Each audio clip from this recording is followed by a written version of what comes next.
The narcissist monkey branches into a new relationship so that they don't have to deal with all the baggage and all the drama and all the chaos that they caused. They want to forget that and just move forward. And you know what? We should do the same without monkey branching.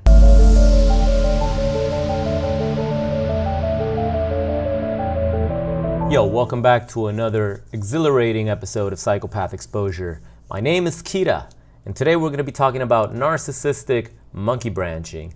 That's right, we're going to talk about how the narcissist monkey branches into another relationship just weeks, months, no, not even months, days, no, not even days, probably before they discarded you, they had already monkey branched into another relationship. Okay? We're going to talk about that. Why? Because it seems to be the case with many discarded victims of narcissistic abuse that they continue looking at the narcissist's social media, or they stay in contact with them.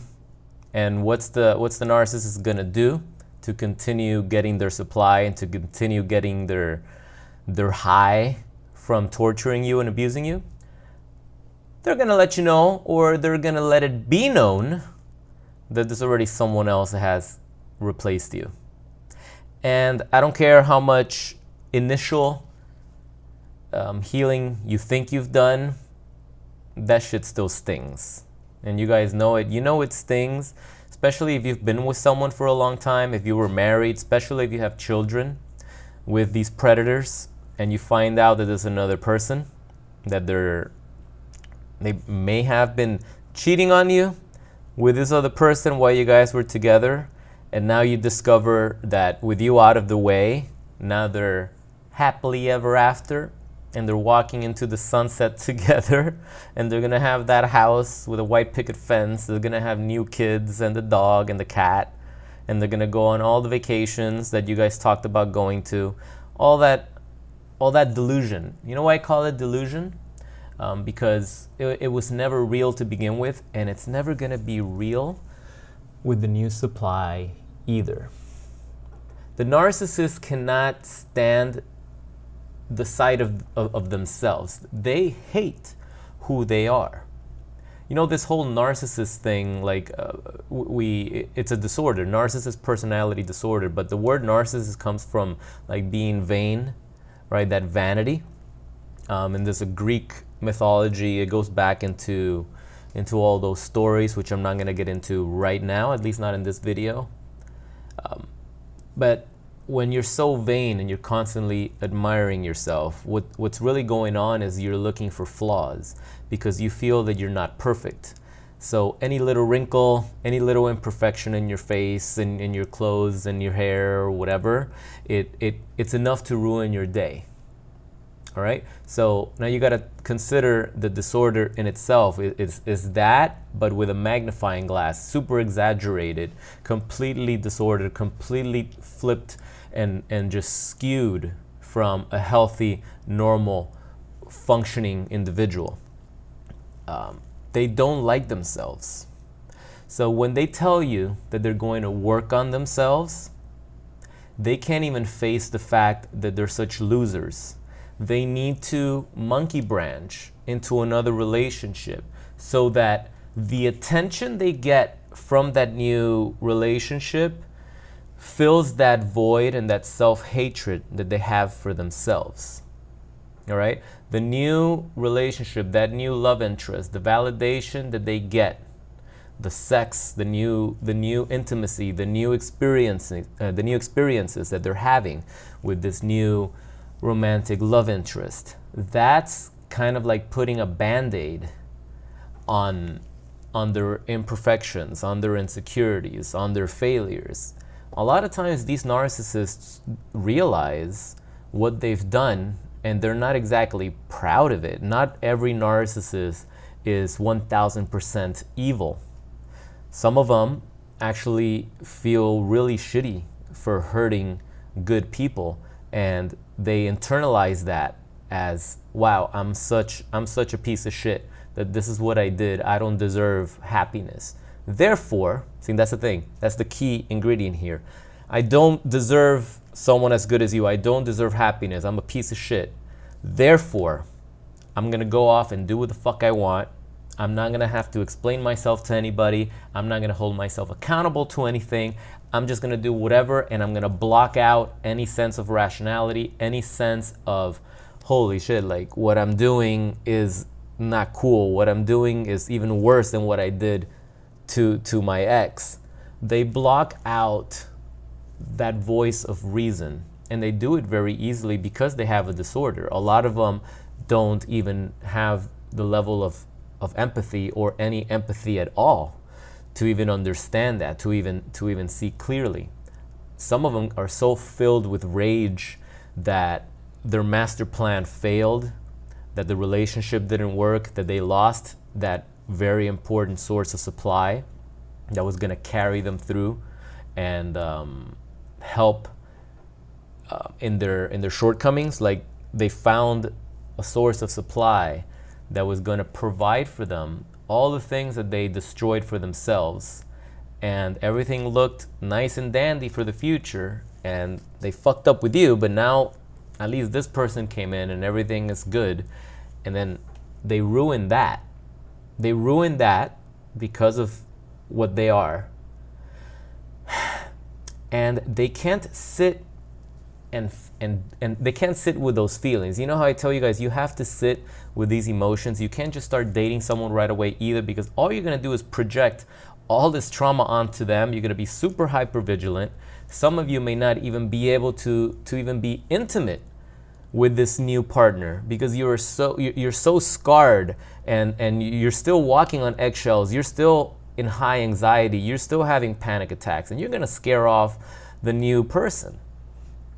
You have to sit with these feelings and internalize and understand what happened, what went wrong, how you got manipulated, why you put up with things, why you overlooked red flags, how you became a codependent, how this ties into your childhood, what type of abuse did you have growing up at home, what did you see, what did you deem as acceptable behavior, what's your understanding of love. These are all things that, like in the recovery process, especially what I teach in my online coaching program, these are the things that we have to sit with and understand and work through. But the narcissist, they're impatient. They're not going to sit there. They're not going to sit there and look at themselves. They're not going to take an inventory on themselves. They're not going to be accountable. They're not going to hold themselves accountable to what they did. If they're aware of some shit, they may look at it. They may have a breaking point where it's like they make some sort of contact with a human side of them, with a previous human side of them before they completely turned into a monster. And they see that, they hate themselves for it, and then they snap out of it and they just do and continue to do the things that they do, and now they do it in a worse manner because now they're carrying all that with them. So they monkey branch so that they don't have to deal with it. They don't have to face their mistakes. They don't have to face that personal anguish that a human would really feel, you know, that guilt. They don't want to feel that guilt. They want to lose themselves with the new source of supply. They want to lose themselves in the new romantic experience. They're just going to monkey branch. They're just going to monkey branch right into something else. And a lot of them are so paranoid of self-destructing what they currently have. A lot of them are so delusional. They create all these narratives. They create all these dark future ideas, and before those things come to play, because they will manifest that, it will be a self-fulfilling prophecy for them. Before it even gets there, they will monkey branch into another situation behind your back. They will start grooming someone else just in case, just to have backup in case this person fucks me over, not without even realizing that they're the ones that are fucking it up. They're the ones that are self-sabotaging this situation. They're the ones that fail to communicate. They're the ones that decide to go and cheat and be an infidel and lie and gaslight you and put up a mask, put up a front, a facade, because they can't face themselves. They can't deal with it. They're afraid. Narcissists are very afraid. And what do they fear most? Being discovered. being discovered. So it's easy for them just to monkey branch into someone new that has no history, no clue, right? No clue of what they've done. So they don't have to answer questions. They don't have to explain themselves to anybody, because they're just gonna discard you, leave you to rot like a vegetable, monkey branch into the new relationship, and see how that one goes. See where that takes them. And it always takes them right back to the same place, always. And that's why you see people in the comments in the community, and they're talking about a narcissist that's like over 50, over 60, over 70 years old. You think they're like seasoned narcissists. At that point, yeah, they may be seasoned, but they are so, their soul has completely been drained. Like Satan came for their soul. The Grim Reaper came for their soul ages ago. They're just a ball of everything that's toxic in the world, just a big manifestation of that. And wherever they go, whatever they touch dies. This is what happens. This is like their karmic punishment, that they have to live a life without a soul, without feeling love, without knowing what a happy, joyful, free life feels like, without having real, close, intimate relationships, long-lasting relationships. They live a life where they can't even sleep at night because of all the damage they've done. These things haunt them. These things do haunt a lot of these narcissists. They're just very good at stuffing it, right? They stuff it by monkey branching into something else. And they think that that's going to be the cure. But it's not. But here's the good news.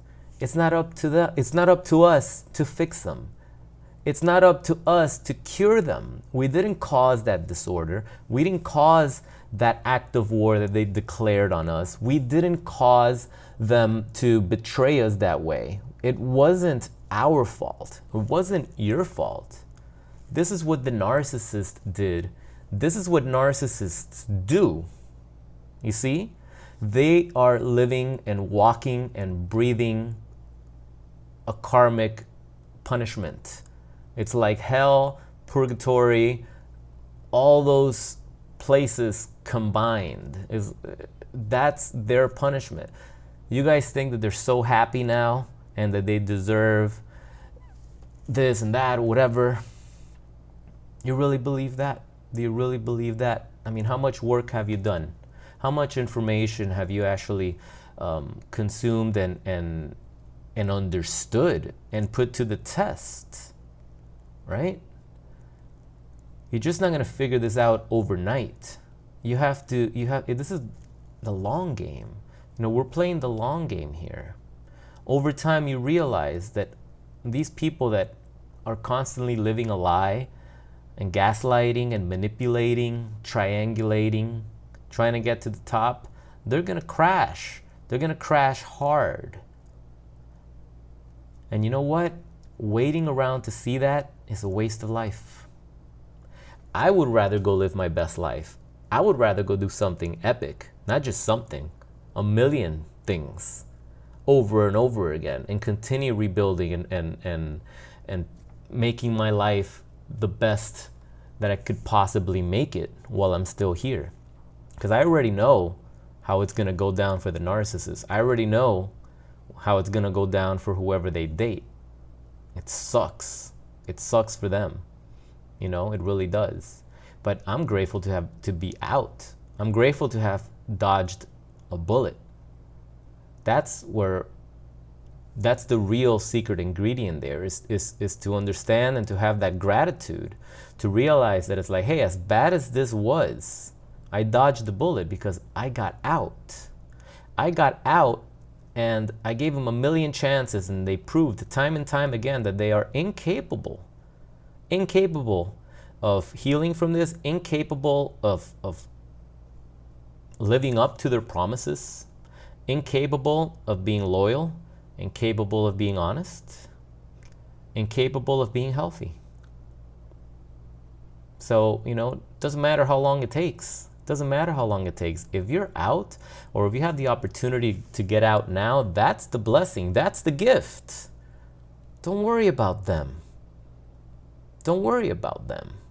Just getting out, that's it. It's like, be grateful that you can get out. Some people are still stuck in this shit. So if you're out, and I know you're going through you have trauma, I know you're still ruminating and you're replaying the tape in your head. I know, been there, done that for a long time. It doesn't go away overnight. But go to bed knowing that, hey, at least I'm out. I could still be in it, but I'm out. And as long as you're out, everything that you're replaying in your mind is just a memory. It's not happening right now. It's a memory. It's not real. It happened. It was real when it happened. Your story is validated, but it's not happening now. Imagine if it was happening now. And I know for a lot of you, sometimes it feels better to be in it, because at least when you're in it, you have something tangible to touch and fight with and see. And now you're dealing with an intangible. You're dealing with your thoughts. You're dealing with that traumatized thought pattern, that skewed perception of reality, and you can't grasp it. But let me tell you, you can grasp reality right now. Right now, look around you, feel, see it, touch it. The narcissist is not here. If you're out, I'm talking about those that are out. If you're out of that relationship, look around you. They're not here gaslighting you. They're not here dangling that carrot in front of you anymore. They're not here withholding sex from you anymore. They're not here blatantly lying and cheating on you. And you're there stuck like a little vegetable, afraid to even call them out, afraid to even ask questions, afraid to ask, hey, who just texted you? Who's this? You're out. You don't have to deal with none of that. There's so many things that you can do with your life right now. It's just that your emotions are compromised. That's what we work on that on my coaching program. I can help you guys understand that it's your emotions that are compromised because your thought patterns right now are distorted. But it's not real. You're not in it anymore. And if you have the chance to get out, get the fuck out before it gets worse, because it always gets worse. It always gets worse. And a lot of you people get out and you look back and you're like, man, I wasn't even attracted to that person. You look back and it's like, this is not even someone that I would date now. They're not even my type. Like, what the hell was I thinking? They infected your mind like a parasite. That's why. So rejoice that you're out. Don't worry if the narcissist is monkey branched to another relationship. That's what narcissists do. They monkey branch. They can't stand being alone. They can't stand it. They just can't do it. And that's why their life is a predictable pattern. That's why you can predict it. You just know. I know my ex has monkey branched. I know that that they're probably with someone else. I know that the same thing is gonna happen. Like I know that for years and years and years. I've never looked back. Never looked back. I don't give a fuck. You've seen all the videos, you've read all the books, you've talked to the victims. They all tell you the same thing. What makes you think that in your situation is gonna be any different? It's not. It's not. I wouldn't put my money on that. I wouldn't make that bet. It's gonna be exactly the same. This is what these predators do. They're disordered. That's the disorder. All right. So next time your mind gets plagued with all this panic and all these distorted thoughts about what the narcissist is doing now, and if they have someone else, and if that person's prettier, and if they're happy, just remember the narcissist monkey branches into a new relationship so that they don't have to deal with all the baggage and all the drama and all the chaos that they caused. They want to forget that and just move forward. And you know what? We should do the same. Without monkey branching, we should move forward. We should start looking ahead into a better future, right? That's what we should be doing, but by ourselves. not by monkey branching into someone new and going on a dating app and just dating someone new to get them out of your system. No, it doesn't work that way. Not for us. Not for them either. It doesn't. It doesn't. It's just putting a band-aid on the problem. I don't like to put band-aids. I like to go to the root. Hell, I don't even like to take drugs, pain medication. You know, I like to feel that shit. So just giving it to you how it is. Just telling you how it's been in my experience, and that's all I know, and that's all I'm going to tell you.